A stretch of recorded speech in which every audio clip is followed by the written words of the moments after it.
பெருமனதோடு நம்மோடு வந்து கலந்து கொண்டிருக்கின்ற பத்மபூஷன் கவிப்பேரரசு வைரமுத்து அவர்களே, வெற்றி பேரவையின் செயலாளர் அருமை நண்பர் விபி குமார் அவர்களே, கவிப்பேரரசு அவருடைய வரிகளையே இரவல் வாங்கி சொல்வதென்றால் பாசத்திற்குரிய பத்திரிகை தோழர்களே, இன்றைய நிகழ்ச்சி ஒரு மாபெரும் கவிஞனை, இந்த நூற்றாண்டு தவிர்க்க முடியாத ஒரு மாபெரும் கவிஞனை மலேசிய மண்ணிற்கு அழைத்து அவருடைய படைப்பிற்கான அங்கீகாரத்தை அவருக்கு வழங்குகின்றதான் நம்முடைய நோக்கம். நம்முடைய வாழுகின்ற கவிஞர்களில் வரலாற்று நாயகனாய் ஏறக்குறை அரை நூற்றாண்டுக்கு மேலாக அத்தனை விமர்சனையும் தாண்டி உலகத்தரம் வாய்ந்த படைப்புகளை படைப்பிக்கக்கூடிய படைப்பு இலக்கிய வாரியாக நம்முடைய கவிப்பேரரசு அவர்கள் சொல்கின்றனர். அதிலும் குறிப்பிட்டு சொல்ல வேண்டும் என்றால், இன்றைக்கு உலகம் முழுவதும் இருக்கின்ற தமிழை நேசிக்கின்றவர்கள், தமிழில் துறை போனவர்கள் பேசுகின்ற ஒற்றை வரி மகாகவிதை. மகாகவிதை என்னும் மந்திர கவிதையை தமிழ் உலகத்திற்கு நம்முடைய கவிப்பேரரசு அவர்கள் தந்திருக்கின்றார்கள். அது மட்டுமல்லாமல் இந்த கவிதை இருக்கின்ற தலைமுறைக்கு மட்டுமல்ல, இனி பிறக்கின்ற தலைமுறைக்கும் ஒரு அடையாளமாக விளங்கப் போகின்ற கவிதை. தமிழர்களுடைய தவக்குறைவு, அவர்கள் வாழும் காலத்தில் நாம் அவர்களை அங்கீகரிப்பது கிடையாது. ஆனால் அந்த நிலைமை இந்த கவிஞனுக்கு வந்துவிடக்கூடாது என்பதை கருத்தில் கொண்டு மலேசிய தமிழ் சமுதாயம், நான் நேசிக்கின்ற கவிஞனாக இருந்தாலும் இந்த கவிதை தெரிவுக்குழுவில் எனக்கு கூட இடமில்லை. இந்த கவிதையை தேர்வு செய்கின்ற தமிழறிஞர்கள் அரசியல், சினிமா ஆகிய இரண்டு துறைக்கும் அப்பாற்பட்டவர்கள். மிகச்சிறந்த மலேசிய நாட்டை சேர்ந்த மிகச்சிறந்த தமிழ் பேராசிரியர்கள், பல்கலைக்கழக மூத்த விரிவுரைஞர்கள், பல்கலைக்கழக வேந்தர்கள், சமுதாயத்தை பிரதிநிதிக்கின்ற சமய அமைப்புகளின் தமிழ் தலைவர்கள், முன்னாள் அரசு உயரதிகாரிகள், போலீஸ் ஆணையர் போன்றவர்கள் கொண்ட 12 பேர் அடங்கிய தனிக்குழு இந்த புத்தகத்தை ஆய்வு செய்து, இந்த புத்தகம் வெறும் உலகம் தரம் வாய்ந்த கவிதைகளை மட்டும் தரவில்லை, நம்முடைய மொழியின் ஆளுமைகள், நம்முடைய சமுதாயத்தின் தொன்மைகள், இதை தாண்டி விஞ்ஞானம், தொழில்நுட்பத்தை இரண்டையும் தமிழ் எப்படி இரண்டென கலந்து கொடுக்க முடியும் என்பதை தெளிவுபடுத்துகிற ஒரு மகா படைப்பாக இருக்கிறது. இது மகா கவிதை என்று சொல்வதை விட தமிழனுடைய மகா புத்தகம் என்று சொன்னால் நான் நினைக்கின்றேன் பொருத்தமாக இருக்கும். இன்னும் ஒரு 50 ஆண்டுகளுக்கு பிறகு அல்லது 100 ஆண்டுகளுக்கு பிறகு பிறக்கப் போக எப்படி இன்றைக்கு நாம் அமர்ந்து கொண்டு அன்றைக்கே மகாகவி பாரதி என்கின்ற மாபெரும் கவிஞன் சொன்னான், சிங்கள தீவினுக்கு ஒரு பாலம் வைப்போம் என்கின்ற ஒரு ஞான தீட்சை பெற்ற மகாகவியாக பாரதி விளங்கினான் என்று பேசிக் கொண்டிருக்கின்றோமோ, அதுபோல நிச்சயமாக அடுத்து வருகின்ற தமிழ் சமுதாயம் இந்த மகாகவிதை என்னும் புத்தகத்தை எடுத்துக்கொண்டு கவிப்பேரரசு என்கின்ற ஒரு மாபெரும் தலைவன் அன்றைக்கே எங்களுடைய தொழில்நுட்பத்தை பேசியிருக்கின்றான், எங்களுடைய விஞ்ஞானத்தை பேசியிருக்கிறான் என்று புகழ்ந்து பாடும் என்றால் அது மிகையாக. நாம் எல்லாம் நினைத்துக் கொண்டிருக்கின்றோம் 4வது தொழில் புரட்சி நிச்சயமாக மனுக்குலத்திற்கு பேரழிவை கொண்டு வந்துவிடும். பல தொழில்கள் நம்மிடையே இருந்து காணாமல் போகும் என்று நாம் நினைத்துக் கொண்டிருக்கின்றோம். பல தொழிலாளர்கள் விஞ்ஞான தொழில்நுட்ப வளர்ச்சியின் காரணமாகவும், 4ஆம் தொழில் புரட்சியின் காரணமாகவும், அல்லது ரோபோட்டிக், ஆர்டிபிஷியல் இன்டெலிஜென்ஸ் எனப்படுகின்ற பல்வேறு வளர்ச்சியின் காரணமாக நிச்சயமாக மனுக்குலம் தொழில்துறைகளை இழந்து வாடப்போகின்றன என்று சொல்லிக் கொண்டிருக்கின்ற காலகட்டத்தில் மகாகவிதை என்கிற மாபெரும் படைப்பின் மூலமாக இதையெல்லாம் மனிதன் விஞ்சி நிற்பான் என்ற ஒரு உத்தரவாதத்தை இந்த மகாகவிதை வழங்கிக் கொண்டிருக்கிறது. ஆக இப்படிப்பட்ட அற்புதமான கவிதைக்கு அந்த கவிஞன், அந்த படைப்பாளி வாழும் பொழுதே அவனுக்குரிய அங்கீகாரத்தை இந்த தமிழ் சமுதாயம் கொடுத்தால் நிச்சயமாக இதையும் தாண்டிய இன்னொரு படைப்பை அந்த படைப்பாளியால் கொடுக்க முடியும் என்பதை மலேசிய தமிழ் சமுதாயம் நம்புகின்றது. நிச்சயமாக மலேசியா மட்டுமல்ல, உலகமெங்கும் இருக்கின்ற அத்தனை தமிழர்களும் இதை கொண்டாடுவார்கள். ஆனால் அதற்குள் அந்த கொண்டாட்டத்தை மலேசியா முந்திக்கொள்ள வேண்டும். ஏனென்றால் நாங்கள் தான் முதல் தமிழ் ஆராய்ச்சி மாநாட்டையும் நடத்தினோம். நாங்கள் தான் முதல் தமிழ் ஆராய்ச்சி மாநாட்டையும் நடத்தினோம். ஆகவே தமிழ் சார்ந்த எத்தனை விஷயமாக இருந்தாலும் அதை மலேசியா தான் முன்னெடுக்கும் என்கின்ற நம்முடைய நடைமுறையை கை கொண்டு இந்த மகா கவிதைக்கு மிகச்சிறந்த தமிழ் பேராசிரியர்களை கொண்ட பெருந்தமிழ் விருது விழாவை வழங்குவதற்கு மலேசிய பெருமனதுடன் முடிவெடுத்திருக்கிறது. அதற்கான அழைப்புதலை அதிகாரப்பூர்வமாக உங்கள் முன்னிலையில் இப்பொழுது கவிப்பேரரசு அவர்கள் வழங்குகின்றனர்.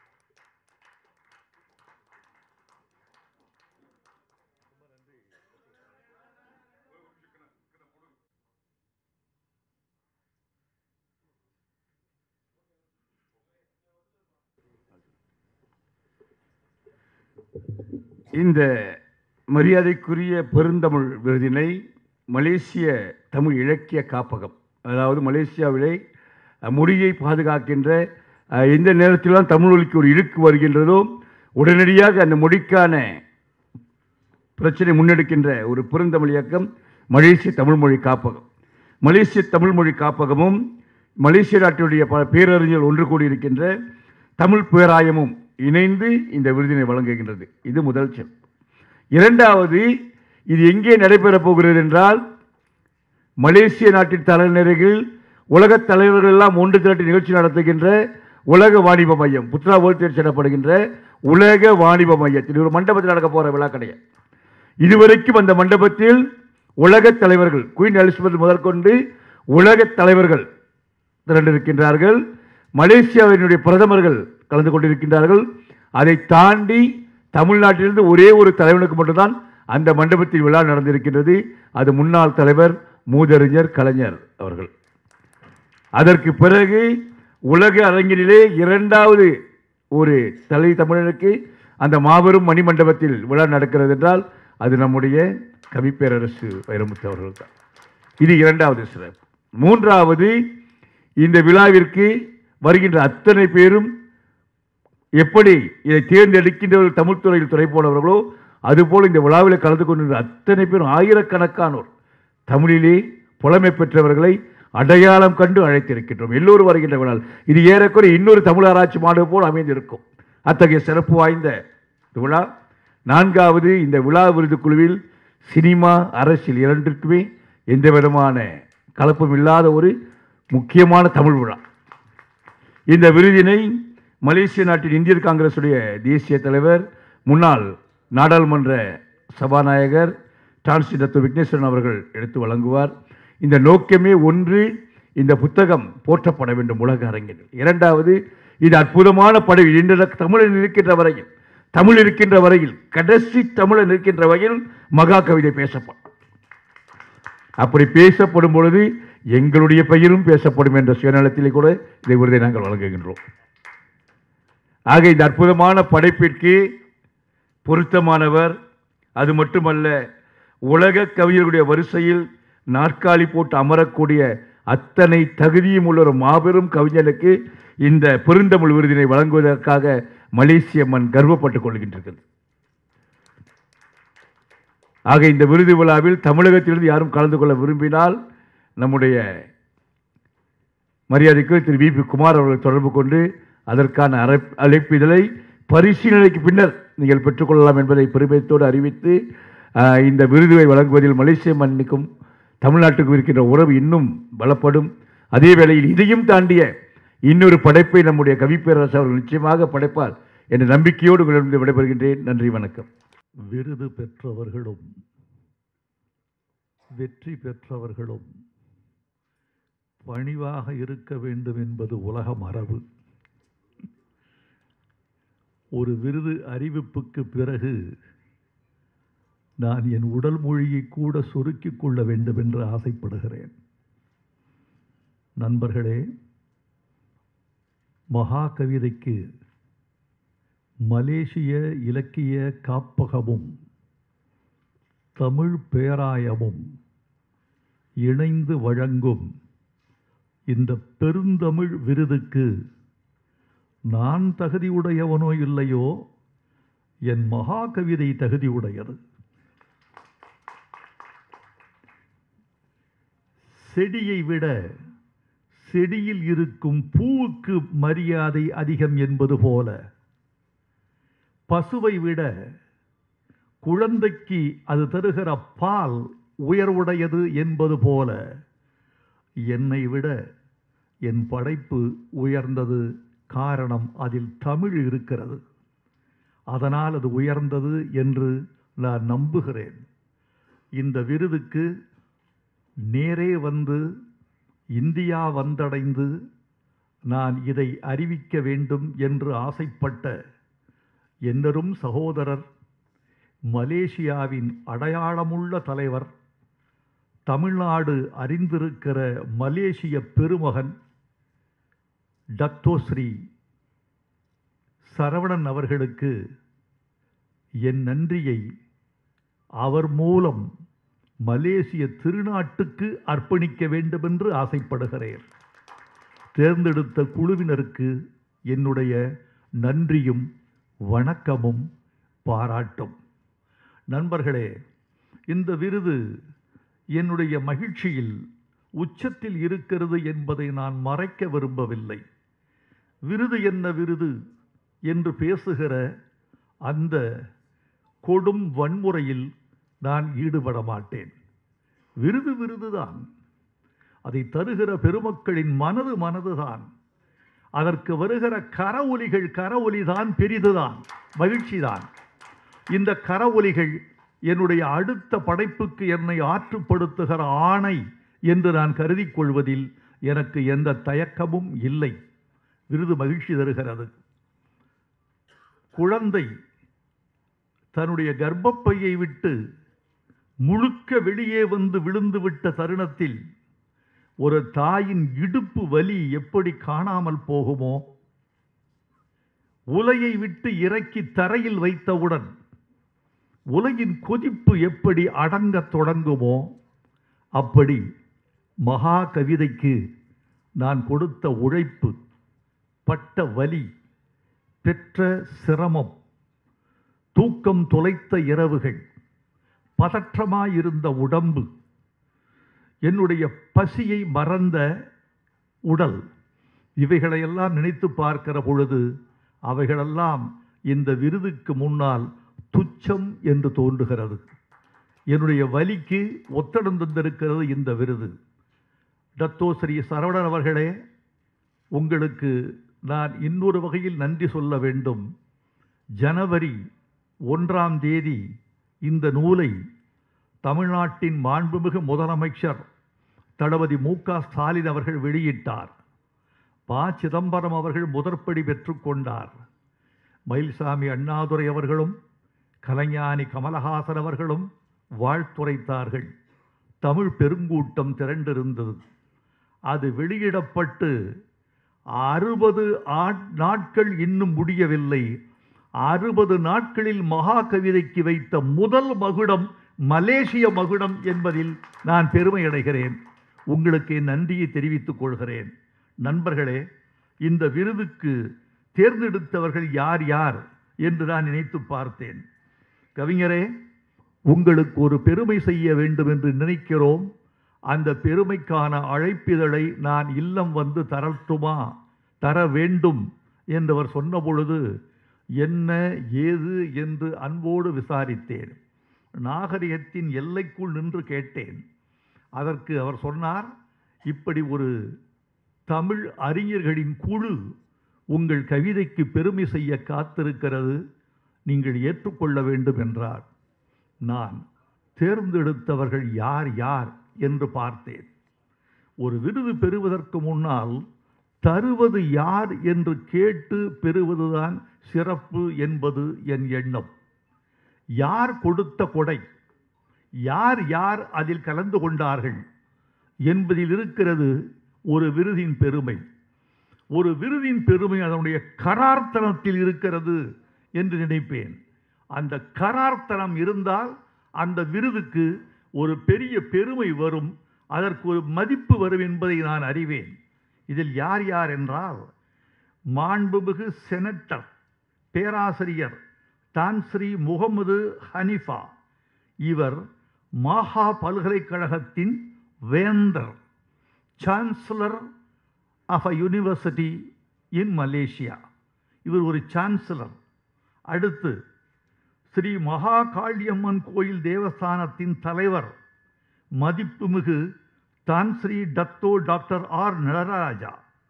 மலாய் பல்கலைக்கழகத்தின் முதுநிலை விரிவுரையாளர், தலைவர், இந்திய ஆய்வியல் துறையின் தலைவர் முனைவர் கோவி சிவபாலன். நான் பெரிதும் மதிக்கும் பாவலர் முனைவர் முரசு நெடுமாறன். தமிழ் பெருந்தகை கம்பார் கனிமொழி குப்புசாமி. இஸ்லாமிய கல்வி வாரியத்தின் தலைவர் மதிப்புமிகு டத்தோசை முகமது இக்பால். மலாயா பல்கலைக்கழகத்தின் இந்திய ஆய்வியல் துறையின் பேராசிரியர் முனைவர் ராஜேந்திரன், பிறகு சுல்தான் இண்டஸ்ட்ரீஸ் கல்வியியல் பல்கலைக்கழகத்தின் இணை பேராசிரியர் முனைவர் மனோன்மணி தேவி அண்ணாமலை, மதிப்புமிகு டத்தோஸ்ரீ தெய்வீகன் ஆறுமுகம். இவர் யார் என்றால் முன்னாள் காவல்துறை ஆணையாளர். பிறகு மலேசிய தமிழறிக் கழகத்தின் தேசிய தலைவர் தமிழ் பெருந்தகை இரா திருமாவளவன், மலேசிய பத்ரா பல்கலைக்கழகத்தின் பேராசிரியர் முனைவர் டத்தோ பரமசிவம் முத்துச்சாமி, மலேசிய புத்ரா பல்கலைக்கழகத்தின் முதுநிலை விரிவுரைஞர் முனைவர் வீரமோகன் வீரபத்ரன். இத்தனை பெருமக்கள் கூடி தமிழின் சிறந்த நூல்களில் ஒன்று என்று மகா கவிதையை தேர்ந்தெடுத்து பெருந்தமிழ் விருது என்று ஒன்றை அறிவிக்கிறார்கள் என்றால் அதை ஏற்றுக்கொள்வது தமிழ் இட்ட கட்டளை என்று நான் நினைக்கிறேன், ஏற்றுக்கொள்கிறேன். இந்த தலைவர்களுக்கெல்லாம் தமிழ் உலகம் நன்றி தெரிவித்தது என்று நீங்கள் தெரிவிக்க வேண்டும். நண்பர்களே, டத்தோஸ்ரீ சரவணன் அவர்கள் அமைச்சராக இருந்த பொழுதும் அவரோடு பயணித்திருக்கிறேன். மலேசியாவுக்குள் அமைச்சராக இல்லாத போதும் அவரோடு பயணித்திருக்கிறேன். அவர் அமைச்சராக இருந்தபோது என்ன அன்போ, என்ன மதிப்போ, என்ன பாசமோ, என்ன பரவசமோ அது சற்றும் குறையாமல் அமைச்சராக அவர் இல்லாத நிலையிலும் மலேசிய மக்கள் அவர் மீது காட்டுகிறார்கள் என்பதிலிருந்து தெரிந்தது. இவர் மந்திரி என்பதற்காக மதிக்கப்படுவதில்லை, மனித நேயம் உள்ளவர் என்பதனால் மதிக்கப்படுகிறார் என்று எனக்கு தெரிந்தது. ஒருவர் மந்திரியாக இருப்பதும் இல்லாதிருப்பதும் அரசியலின் சந்தர்ப்ப சூழல்கள். மனிதனாக இருப்பது என்பது அவரவர் கையில் இருப்பது. நீ மந்திரியாக இருந்தால் அரசியல் காற்று உங்கள் வீட்டு பக்கம் அடித்திருக்கிறது என்று பொருள். இல்லை என்றால் அரசியல் காற்று உங்கள் வீட்டை தாவி போய்விட்டது என்று பொருள். மனிதனாக இருப்பது உங்களால் மட்டுமே சாத்தியம். ஒரு நல்ல மனிதர் இந்த விருதை அவர் அறிவிப்பதற்கு முன்னால் மலேசிய இந்திய காங்கிரசின் தேசிய தலைவர், மலேசிய நாடாளுமன்றத்தின் சபாநாயகர், முன்னாள் சபாநாயகர் டான் ஸ்ரீ விக்னேஸ்வரன் அவர்கள் இந்த விழாவில் இணைந்து பணிபுரிகிறார் என்று அறிந்த பொழுது, அவர்தான் விழாவுக்கு தலைமை தாங்குகிறார் என்கிற போது, மலேசியாவின் ஒட்டுமொத்த இந்தியர்களே இந்த விழாவை நடத்துகிறார்கள் என்று நான் புரிந்து கொண்டேன். அவருக்கு என் வணக்கத்தையும் நன்றியையும் தெரிவித்துக் கொள்கிறேன். இப்போது 2 செய்திகளை சொல்லி விடைபெற வேண்டும் என்று ஆசைப்படுகிறேன். இந்த 2 செய்திகளும் ரொம்ப நாளாக என் மனதை குடைந்து கொண்டிருக்கிற 2 செய்திகள். இந்த செய்திகளை உங்களுக்கு இந்த நேரத்தில் நான் தெரிவிப்பது பொருத்தமாக இருக்கும். அதே நேரத்தில் எனக்கும் கொஞ்சம் சுமை குறையும் என்று நினைக்கிறேன். நண்பர்களே, நண்பர்களோடு உரையாடுகிறோம், பெரியவர்களை பார்க்கிறோம், ஊடகங்களோடு உரையாடுகிறோம். ஊடகங்களோடு உரையாடுகிற பொழுது எத்தனை நேரம் நம் முழு மனதை திறந்து வைத்திருக்கிறோம் என்று பார்த்தால் இல்லை என்றுதான் உண்மையை சொல்ல தோன்றுகிறது. ஊடகத்தார் ஒரு கேள்வி கேட்டால் அந்த கேள்விக்கான பதில் என்பது பெரும்பாலும் சத்தியத்திலிருந்து வருவதில்லை, சாமர்த்தியத்திலிருந்து வருகிறது. இந்த பதிலால் இந்த சமூகம் எவ்வளவு நன்மை அடையும், எவ்வளவு உண்மைக்கு பக்கத்தில் இருக்கிறோம் என்று பதில் சொல்கிறவன் கருதுவதை விட, இந்த பதிலால் நாம் எப்படி பாதிக்கப்படாமல் சிக்கிக்கொள்ளாமல் தப்பிப்பது என்பதிலேயே ஒரு மனிதன் தன் அறிவை செலவிடுகிறான். இது அரசியல்வாதிகளுக்கும் பொருந்தும், கலைத்துறைக்கும் பொருந்தும், தொழில்துறைக்கும் பொருந்தும், எல்லோருக்கும் பொருந்தும். ஊடகத்தார் உண்மையை குடைய பார்க்கிறீர்கள், கேள்வி கேட்கப்படுகிறவர்கள் உண்மையை கடக்க பார்க்கிறார்கள். நானும் அதற்கு விதிவிலக்கு அல்ல என்று சொல்லிக் கொள்வதில் எனக்கு எந்த தயக்கமும் இல்லை. இது மட்டும் சொன்னால் போதும், இவ்வளவு சொன்னால் போதும் என்பதுதான் ஊடகத்துக்கும் உறவாளிகளுக்கும் உள்ள தொடர்பு என்று நான் நம்புகிறேன். நீங்கள் நினைத்து கொண்டிருக்கலாம், உங்களை குடைந்து எடுத்து விட்டேன் என்று நீங்களும், அவர்கள் உங்களை கடந்து ஓடிவிட்டேன் என்று அவர்களும் சொல்லிக் கொண்டு போவதைத்தான் நீங்கள் பார்க்க முடியும். அப்படி மறைக்கப்பட்ட ஒரு செய்தியை நான் இந்த மன்றத்தில் சொல்ல வேண்டும் என்று ஆசைப்படுகிறேன். தமிழ் படைப்புகளுக்கு உரிய கௌரவத்தை யார் பெற்றுத் தருவது? உரிய வயதில், உரிய நேரத்தில் உரியவர்களுக்கு விருது சென்று சேர்ந்திருக்கிறதா என்பதை யோசித்து பார்த்தால் என்னை போன்றவர்களுக்கு பெரும்பாலும் இல்லை என்று தான் பதில் சொல்ல வேண்டியிருக்கிறது. ஞானபீடம் என்று ஒரு பேரமைப்பு இருக்கிறது. நான் யாரையும் குறை சொல்ல விரும்பவில்லை. குறை சொல்வதனால் இந்த நாட்டில் யாரும் திருந்தப் போவதில்லை. குறைகளை குறைகளாகவே அவர்கள் பார்த்துவிட்டு, ஓ இது உனக்கு குறையாக இருக்கிறதா என்று அதில் நிறைகண்டு போகிற கூட்டம்தான் அதிகம் என்பதை நான் அறிவேன். அதனால் இதில் குறை சொல்லவில்லை, உண்மைகளை சொல்ல விரும்புகிறேன். உண்மை என்பது குறையாகாது. உண்மை உண்மைதான். அது குறை சொன்னாலும் நிறை சொன்னாலும் உண்மை உண்மைதான். உண்மையை சொல்வதற்கு பக்கத்தில் அது குறை என்று கருதப்பட்டால் அது குறித்து கவலைப்படாதவனே உண்மையானவன் என்று நான் உணர்கிறேன். ஆகவே தோழர்களே, ஞானபீடம் என்று ஒரு அமைப்பு இந்தியாவில் இருக்கிறது. 1965 முதல் அது செயல்பட்டு வருகிறது. இதுவரை 58 விருதுகள் வழங்கப்பட்டிருக்கின்றன. பட்டியல் மொழிகள் 22. அந்த 22 இந்திய மொழிகளுக்கும் ஆண்டுக்கு ஒரு மொழி என்ற வீதம் அது விருதுகளை வழங்கியே வந்திருக்கிறது. இறந்து போன படைப்பாளிகளுக்கு விருது இல்லை. விருது அறிவிக்கப்படுகிற போது அந்த படைப்பாளன் உயிரோடு இருக்க வேண்டும். அறிவித்தல் பெறுதல் இரண்டுக்கு மத்தியில் அந்த படைப்பாளன் இறந்து போனால் அந்த குடும்பத்தில் ஒருவருக்கு அது வழங்கப்படும் என்பதுதான் உண்மை. இறந்து போனால் அவர்கள் கருதப்படுவது இல்லை. இதுவரை 58 விருதுகள் வழங்கப்பட்டிருக்கின்றன ஞானபீடத்திற்கு. தமிழ் இந்திய துணைக்கண்டத்தின் மிக மூத்த மொழி என்று இந்திய பிரதமராலேயே அறிவிக்கப்படுவது, சமஸ்கிருதத்தை விட மூத்த மொழி என்று அவர் ஒப்புக்கொண்டு உரை செய்திருப்பதைக் கண்டு நானும் மகிழ்ந்திருக்கிறேன் என்பது உண்மை. அப்படிப்பட்ட மூத்த தமிழ் எத்தனை முறை ஞானபீடத்தால் கண்டுகொள்ளப்பட்டிருக்கிறது என்பதை நான் நிறைய கருதி பார்த்திருக்கிறேன். இன்றுதான் சொல்ல வேண்டியிருக்கிறது. ஏன் சொல்ல வேண்டும் என்று நினைக்கிறேன் என்றால், தத்தோஸ்ரீ சரவணன் இங்கே வந்து மலேசிய தமிழ்நாட்டிலிருந்து தமிழுக்கு ஒரு விருதை அறிவிக்கிற போது எங்கே போயிற்று இந்திய அறிவுலகம் என்று கேட்கக்கூடிய இடம் இதுதான். பொருத்தமான தளம் இதுதான். இந்தியாவில் நான் பெரிதும் மதிப்பது irrelevancy, பொருத்தப்பாடில்லாதது.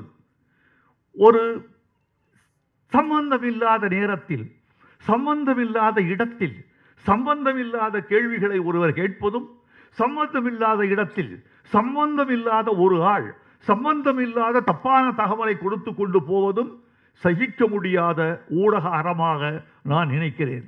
இந்த நேரத்தில் நான் சொல்லியாக வேண்டும். நண்பர்களே, இதுவரை 58 விருதுகள் வழங்கப்பட்டிருக்கின்றன ஞானபீடம். இந்தி மொழிக்கு வழங்கப்பட்ட மொத்த விருதுகள் 11. கன்னட மொழிக்கு வழங்கப்பட்ட மொத்த விருதுகள் 8. இந்த 58 விருதுகளில் 11 முறை இந்தி மொழியும் 8 முறை கன்னட மொழியும், மலையாளம் 6 முறையும், வங்காளம் 6 முறையும், உருது மொழி 5 முறையும், இப்ப குல்சாருக்கு வழங்கப்பட்டிருக்கிறது சேர்த்தால் 6 முறை. இந்த ஆண்டு குல்சாருக்கு வழங்கப்பட்டிருக்கிறது. குல்சாரினுடைய மூத்த கவிஞர், அவருக்கு என் வாழ்த்துக்கள். ஆனால் 6 முறை வழங்கப்பட்டிருக்கிறது. குஜராத்தி, மராத்தி, ஒடியா மொழிகளுக்கு 4 முறை வழங்கப்பட்டிருக்கிறது. இந்தியாவின் மூத்த மொழி என்று கருதப்படுகிற தமிழுக்கு 2 முறை மட்டும் வழங்கப்பட்டிருக்கிறது ஞானபீடம். அகிலன், ஜெயகாந்தன் 2 பேரும் தான். நான் கேட்கிறேன், அந்த அமைப்பை அல்ல, அறிவுலகத்தை பார்த்து கேட்கிறேன். வைரமுத்து குறை சொன்னார் என்று தயவு செய்து கருதாதீர்கள். உண்மை சொன்னான் என்று சொல்லுங்கள். நான் சொன்னதெல்லாம் உண்மை. இந்த உண்மையை மறுக்க முடியாது. நான் கேட்கிறேன், விருதுகளுக்கு கெஞ்சி பெறுவதல்ல விருது, மிரட்டி பெறுவதல்ல விருது, அதிகாரத்தால் பெறுவதல்ல விருது, இயல்புக்கு வழங்கப்படுகிற மரியாதை தான் விருது. இயல்புக்கு, உயர்வுக்கு, முதிர்வுக்கு, ஞானத்துக்கு வழங்கப்படுவதுதான் விருது. எனில் தமிழ் மொழி எப்படி குறைந்தது? சுதந்திர இந்தியாவில் 58 முறை வழங்கப்பட்ட ஒரு பெரு விருது 2 முறை மட்டும்தான் தமிழுக்கு வழங்கப்பட்டிருக்கிறது என்றால் எங்கே? இறந்து போன படைப்பாளிகளுக்கு ஞானபீடம் இல்லை என்பதனால் கலைஞர் அதை இழந்திருக்கிறார். கி. ராஜநாராயணன் அதை இழந்திருக்கிறார்.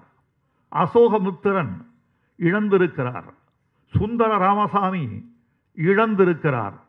இன்னும் எத்தனையோ மூத்த படைப்பாளிகள் அதை இழந்திருக்கிறார்கள். அப்படி இழக்கப்பட்டதனால் நஷ்டம் என்பது, இழப்பு என்பது எங்கள் மொழிக்கல்ல, சம்பந்தப்பட்ட நிறுவனத்துக்கு என்று நான் நினைக்கிறேன். ஆகவே இன்னொரு விஷயம், இதை கேள்வி கேட்க ஒரு எழுத்தாளன் கேட்கக்கூடாது. நான் கூட இப்போது என் ஆதங்கத்தை சொல்லி இருக்கிறேன். படைப்பது மட்டும்தான் படைப்பவனுக்கு வேலை, பழுப்பது மட்டும்தான் மரத்தின் வேலை, பூப்பது மட்டும்தான் கொடியின் வேலை. அதை கொண்டு சென்று மாலையாக்குவதும் பழத்தை கொண்டு சென்று பசியாற்றுவதும் மற்றவர்கள் வேலை. படைப்பாளி முன்னெடுக்க மாட்டான். என் வேலை என்ன? மீண்டும் படைப்பது, படைத்த பிறகு மீண்டும் மீண்டும் படைப்பது, பிறகு படித்தார்களா என்று கண்காணிப்பது. இது மட்டும்தான் படைப்பாளியின் வேலை. வைரமுத்து என்பவனை நீங்கள் கழித்துவிட்டு இந்த இடத்தில் படைப்பாளிகள் இந்த உலகத்தை நிறுத்தி நீங்கள் பார்த்து கொள்ள வேண்டும் என்று நான் நினைக்கிறேன். இந்த என் உயரம் படைப்பாளியின் உயரம், இந்த என் அகலம் படைப்பாளிகளின் அகலம். அவர்களின் குரலாக நான் ஒலிக்கிறேன். நல்ல படைப்புகளுக்கு நல்ல விருதுகளை அறிவுலகம் பரிந்துரை செய்து தேடி சென்று அவர் வீட்டுக்கு வழங்க வேண்டும். இதான உண்மை. உங்கள் கரவொலி எனக்கு சொல்லுகிறது, நான் சொல்வதை நீங்கள் வழிமொழிகிறீர்கள் என்று. நான் சொல்வது சத்தியம் என்று நீங்கள் சொல்லுகிறீர்கள். நல்ல படைப்பாளிகள் பரிதாபத்துக்குரியவர்கள் தோழர்களே. நான் ஏன் இந்த விருதை மதிக்கிறேன் தெரியுமா? படைப்பவன் பெரும்பாலும் பொருளுக்காக படைப்பதில்லை. ஏனென்றால் இந்த நாட்டில் எந்த படைப்பும் பொருளுக்கானதில்லை. 2 விதமான உற்பத்தி இருக்கிறது. ஒன்று பொருளின் உற்பத்தி. அந்த பொருள் என்பதெல்லாம் அழிவு பொருள். தக்காளி ஒருவன் படைக்கிறான், அதற்கு விலை வாங்குகிறான், அது அழுகும் பொருள். அது ஒரு அழுகும் பொருள். ஒருவன் இரும்பு படைக்கிறான், அந்த இரும்புக்கு பொருள் வாங்குகிறான், அது ஒரு அழிவு பொருள், என்றோ அழியப் போகிறது. தக்காளி, இரும்பு, மைதா, கோதுமை, நெல், சாமை, சட்டை, ஒலிபெருக்கி, மேஜை, கட்டடம், செங்கல், இது எல்லாமே அழிவு பொருள்கள். இந்த அழிவு பொருள் படைப்பவனுக்கு உலகமெங்கும் மரியாதை இருக்கிறது, பணம் வந்து விடுகிறது. இந்த படைப்பாளியும் படைப்பாளன் தான். இந்த படைப்பாளன் படைப்பதெல்லாம் அழிவு பொருள் அல்ல, அறிவு பொருள். இந்த அறிவு பொருளுக்கு விலை கிடையாது. என்ன விசித்திரம்! ஒரு படைப்பாளியின் ஆதங்கம் என்னவாக இருக்கிறது? அழிவு பொருளுக்கு விலை கொடுத்து வாங்குகிற இந்த சமூகம் அறிவு பொருளுக்கு எவ்வளவு விலை கொடுக்கிறது என்று கேட்டால், ஒவ்வொரு படைப்பாளியும் உயிரோடு வாழ்வதே ஒரு விசித்திரம் என்று உங்களுக்கு தோன்றும். இப்படிப்பட்ட நேரத்தில் மலேசிய படைப்பாளர்களும் அறிவுஜீவிகளும் எங்களை தேடி வந்து எங்களுக்கு விருது அறிவித்தீர்களே, உங்களை நாங்கள் எழுந்து நின்று கைதட்டி உங்களுக்கு நாங்கள் வாழ்த்து சொல்ல வேண்டும். நீங்கள் பல்லாண்டு வாழ வேண்டும். இந்த சபையின், இந்த சிறு சபையின் கைதட்டல் என்பது மலேசிய திருநாட்டுக்கு தமிழர்கள் அளிக்கிற ஆரவாரம். இங்கிருந்து அடிக்கிற கோயில் மணி அங்கு கேட்க வேண்டும். உங்களை நாங்கள் மதிக்கிறோம் ஐயா, வணங்குகிறோம் ஐயா. டான்சரி விக்னேஸ்வரனுக்கு, இந்த மதியுரையர் குழுவுக்கு, உங்கள் நாட்டினுடைய அறிவுஜீவிகள் அத்தனை பேருக்கும், கவிஞர்களுக்கும் எங்கள் நன்றியை தெரிவித்துக் கொள்கிறோம். இன்னும் 2 செய்தி சொல்றேன். எனவே இந்த ஞானபீடத்தை இங்கு இருக்கிற நாடாளுமன்ற உறுப்பினர்கள், சட்டமன்ற உறுப்பினர்கள், அமைச்சர்கள், எதிர்க்கட்சி தலைவர்கள், இன்னும் சமூக செல்வாக்கு உள்ளவர்கள் 22 ஆண்டுகளாக ஞானபீடம் தமிழுக்கு வழங்கப்படவில்லையே, எங்கே சுணக்கம்? என்று கண்டறிவது யார் வேலை? உங்கள் வீட்டில் குழாயில் தண்ணீர் வரவில்லை என்றால் எந்த இடத்தில் அடைப்பு ஏற்பட்டிருக்கிறது என்பதை நீங்கள் 4 மணி நேரத்தில் கண்டறிந்து நீக்குகிறீர்கள். 22 ஆண்டுகளாய் விருது குழாயில் ஒரு அடைப்பு ஏற்பட்டிருக்கிறதே, யார் கண்டறிவது? யார் சரி செய்வது? எப்படி தமிழுக்கு தண்ணீர் வரும்? கேட்கணும் இல்ல? இங்க இருக்கிறவர்கள்லாம் பொருளாதாரம் கொடுத்தா போதும், இது பண்ணா போதும். அது மட்டுமல்ல, இது கலாச்சார வளர்ச்சி, இது கலாச்சார உரிமை. கலாச்சார உரிமையை நாம் யாரும் விட்டுக் கொடுத்து விட முடியாது. தமிழ்நாட்டில் இருக்கிற பல்கலைக்கழக துணைவேந்தர்கள், தமிழ்நாட்டில் இருக்கிற கல்வி நிறுவன தலைவர்கள், கல்வியாளர்கள், அறிவுஜீவிகள், நாடாளுமன்ற சட்டமன்ற உறுப்பினர்கள் அத்தனை பேருக்கு இதில் பங்கிருப்பதாக நான் நினைக்கிறேன். எனவே எங்கெங்கு தமிழுக்கு சுணக்கம் ஏற்பட்டிருக்கிறதோ அங்கங்கே சிக்கெடுக்க வேண்டியது உங்கள் கடமை என்று நான் அவர்களை கேட்டுக்கொள்கிறேன். சரியான வயசில் விருது வேணுங்க, விருது சரியான வயசில் வேணும். எனக்கு தெரிஞ்சு ஞானபீடம் சிலருக்கு வழங்கப்பட்ட போது மருத்துவமனையில் போய் அதை கொடுத்ததாக கேள்வி. மருத்துவமனையில் போய் உங்களுக்கு ஞானபீடம் வந்திருக்கு, என்ன சொல்றீங்க? சரியா கேட்கல.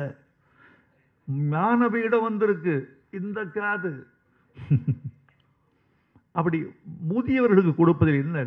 நடமாடக்கூடியவன், வலிமை உள்ளவன், நடுத்தர வயது உள்ளவனுக்கு கொடுத்தால் அந்த மொழிக்கு பெருமை. அவன் இன்னும் ஓடி ஆடுவான், இன்னும் அறுவடை செய்வான், இன்னும் இந்த மொழிக்கு செய்வான். அப்படி கொடுக்கணும்.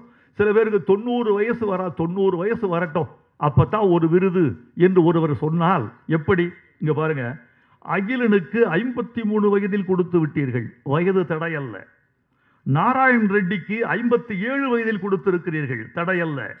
கிரீஷ் கர்நாடுக்கு 60 வயதில், MT வாசுதேவன் நாயருக்கு 62 வயதில், அமிர்தம் கோஷுக்கு 63 வயதில், சங்கர குரூப்புக்கு 65 வயதில். 90 வயது வரைக்கும் காத்திருக்க யாருக்கும் இங்கே பொறுமை இல்லை, ஆயுளும் இல்லை என்பதை அறிந்து கொண்டு விருது தருகிற நிறுவனங்கள் அவர்களை பெருமைப்படுத்த வேண்டும் என்று நான் நினைக்கிறேன். இந்த கோரிக்கை, இது கோரிக்கை அல்ல, ஆதங்கம். இந்த ஆதங்கத்தை எல்லோரும் புரிந்து கொள்ள வேண்டும். மன்னன் சுல்தானுக்கு ஃபிர்தௌசி என்ற பாரசீக கவிஞன், மன்னா வறுமையில் கிடக்கிறேன், என்னை ஆதரிக்க கூடாதா என்று கேட்டான். அவனுக்கு கொடுக்கக்கூடாத மன்னா, உங்களுக்கு எதிராக அவன் கவி பாடி இருக்கிறான். எந்த உச்சந்தியிலும் இந்த சுல்தான் மன்னனை எதிர்த்துத்தான் கவிதை பாடுவான். அவன் ஒரு நாளும் உங்களுக்கு வாழ்த்து கவிதை எழுதியதில்லை, வசை கவிதையை எழுதியிருக்கிறான். அவனுக்கு கொடுக்காதீர்கள் என்றான் அமைச்சர். மன்னன் சுல்தான் மறுத்து விட்டான். கேட்டு கேட்டு பார்த்தான். கடைசியில் மன்னனுக்கு மனம் இறங்கியது. ஒரு பல்லாக்கு நிறைய பொன்னை ஏற்றி இதை ஃபிர்தௌசியின் வீட்டில் கொடுத்து விடுங்கள் என்று கொடுக்க போனார்கள். வரலாற்று ஆசிரியர்கள் அழுது கொண்டே எழுதுகிறார்கள், மன்னன் சுல்தான் அனுப்பிய பல்லாக்கு பொன் அந்த நகரத்தின் ஒரு நுழைவாயில் வழியே உள்ளே நுழைந்த போது மறு நுழைவாயில் வழியே ஃபிர்தௌசியின் பிணம் வெளியேறிக் கொண்டிருந்தது. பாரதிக்கு என்ன பண்ணாங்க? கையது கொண்டு மெய்யது போர்த்தி, காலது கொண்டு மேலது தழி. சத்திமுற்ற புலவருக்கு என்ன பண்ணாங்க? அவன் சொல்றான், புலவன், என் தாய் என் இவளுக்கு பால் இல்லை, எங்கள் வீட்டில் உணவு இல்லை, உணவில்லை மட்டுமல்ல, பால் இல்லாமல் போனதனால் என் குழந்தை தன் தாயின் மார்பை சப்புகிறான். அது என்ன ஆச்சுன்னா, பால் வற்றி போன அந்த முலையில் இல்லி தூர்ந்து விட்டது எழுதுறான். இல்லி தூர்ந்த பொல்லா வருமுலை. இல்லி என்பது முலை துவாரம். அந்த முலை துவாரம் தூர்ந்து போய்விட்டது பால் இல்லாமல் என்று வறுமைப்பட்ட புலவன் எழுதுகிறான். இப்படித்தான் அறிவுஜீவிகள் பூரா இந்த அறிவு பொருள் தயாரிக்கிறவரெல்லாம் அழுகி கிடக்கிறவளாகத்தான் காலமெல்லாம் இருந்திருக்கிறான். மீறி வந்துட்டோம். தத்தோசரி இருக்கார். வாழ்த்துக்கள், உங்களுக்கு வணக்கம். எங்களுடைய எல்லா தமிழ் கவிஞர்களையும் போற்றக்கூடிய அமைப்புகள் உரிய காலத்தில் போற்றுங்கள் என்று அவர்களை நான் விரும்பி வேண்டி கேட்டுக்கொள்கிறேன். உரிய வயதில் நான் ஒரு சாதாரண ஆள் தானே. நான் ஒரு தொழிற்சாலை வைத்திருக்கலையே, என்னுடைய மொத்தமும் எழுத்து மட்டும்தானே. 30 ஆண்டுகளா என் பிறந்த நாளில் ஒரு கவிஞனை தேர்ந்தெடுத்து பரிசு கொடுத்துட்டு இருக்கேன். 30 ஆண்டுகளா. தொகை சின்னதுதான், அந்த வகை பெரிது. ஒரு கவிஞன் மதிக்கப்பட வேண்டும். ஆண்களும் பெண்களும் எந்த ஜாதி எந்த மதம் ஒன்றும் இல்லை. நமக்கு கவிதை ஜாதி, தமிழச் ஜாதி அவனுக்கு கொடுக்கணும். அப்படி கொடுக்கிற போது உன் மனமும் விரிவடைகிறது, உன் சமகால சமுதாயமும் பெருமை பெறுகிறது என்று நான் நினைக்கிறேன். பத்திரிகை தோழர்களே, ஊடக நண்பர்களே, எவ்வளவு அன்பு என் மீது. நான் என்ன பெரிய அரசியல்வாதியா, கோடீஸ்வரனா, அல்லது நான் என்ன கலைத்துறையின் நட்சத்திரமா, இல்லை அதிகாரம் படைத்தவனா? தமிழை வைத்து ஏதோ ஒட்டு திண்ணையில் பெட்டிக்கடை வைத்து பிழைத்து கொண்டிருப்பது போல பிழைத்து கொண்டிருக்கிறவன். என் தமிழுக்கு நீங்கள் இருந்த மரியாதைக்கு உங்களுக்கு என் வணக்கம், நன்றி. எப்போது அழைத்தாலும் ஓடி வருகிறீர்கள். ஊடக நண்பர்கள் எப்போதுமே என் மீது அன்பு வைத்திருக்கிறீர்கள். நான் பாசத்திற்குரிய பத்திரிகையாளர்கள் என்று அழைப்பதும், என் ஊடக உறவுகளே என்று அழைப்பதும் வெறும் உதட்டு வார்த்தைகள் அல்ல, வெறும் மோனை அல்ல. பாசத்துக்குரிய பத்திரிகை மோனை அல்ல, ஊடக உறவுகளே வெறும் மோனை அல்ல. அது மோனைக்காக வரப்பட்டதல்ல, அது மூளைக்காக பெறப்பட்டது, அறிவினால் பெறப்பட்டது, அன்பினால் பெறப்பட்டது. மிக்க நன்றி. உங்கள் விருதுக்கு நான் இன்னும் என்னை தகுதிப்படுத்திக் கொள்கிறேன். இது அடுத்த படைப்புக்கு எனக்கு ஊட்டம் தருகிற எலுமிச்சம்பழச்சாராய் இருக்கும் என்று நிச்சயமாய் நம்புகிறேன். மலேசிய மக்களுக்கு நன்றி. மலேசிய இலக்கிய காப்பகம், தமிழ் பேராயம், மதிவுரையர் குழு, டான் ஸ்ரீ விக்னேஸ்வரன், டத்தோ ஸ்ரீ சரவணன், இத்தனை பேருக்கும் என் தமிழ் நன்றியை தெரிவித்து விடைபெறுகிறேன். நன்றி, வணக்கம்.